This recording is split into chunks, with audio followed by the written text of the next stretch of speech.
My name is Zara, and what I'm about to tell you is something I still can't explain. I never believed in ghosts. In fact, I used to laugh at horror stories online, thinking they were just made up for entertainment. But that changed on one cold, rainy night when I saw something outside my third-floor bedroom window. It's impossible, right? My window is too high. And yet, I saw it, standing perfectly still, staring at me. That night, I learned two things. One, some things don't care about the rules of reality. Two, if something wants to come inside, you might not even notice until it's already there. My parents had gone to attend a family wedding in another city. I stayed home because I had an exam in 3 days. Our house is old, the kind where you know every sound it makes. The wood in the floors creaks like an old groan. The window frames bend when the wind pushes against them. That night, the rain was steady, almost comforting.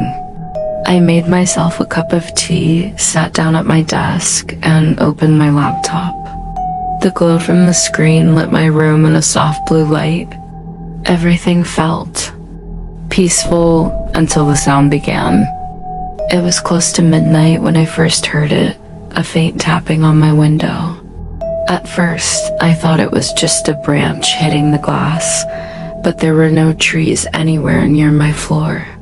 I tried to ignore it, but then the taps came again, in a pattern.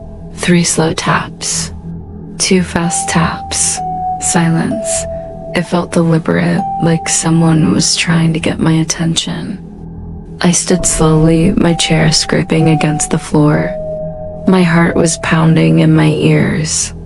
I walked to the window and pulled the curtain just enough to peek outside.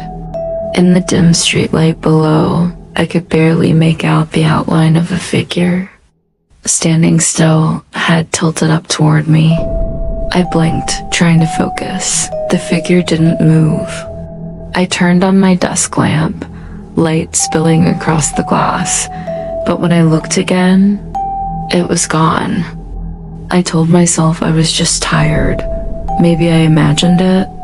I sat back down and picked up my phone to check the time, but in the black reflection of my phone screen, over my shoulder, something moved.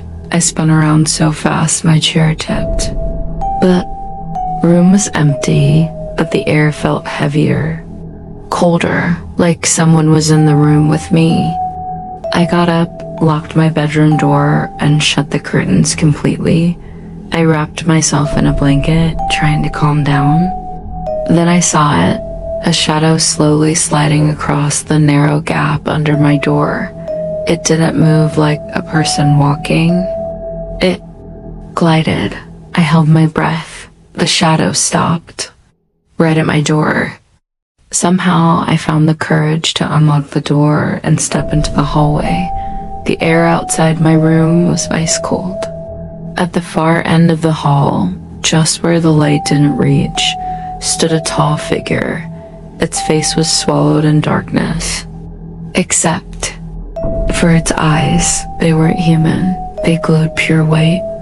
It tilted its head slowly, then took a dragging step toward me. I screamed, ran back into my room, slammed the door, and locked it. I could hear slow footsteps outside until they faded away.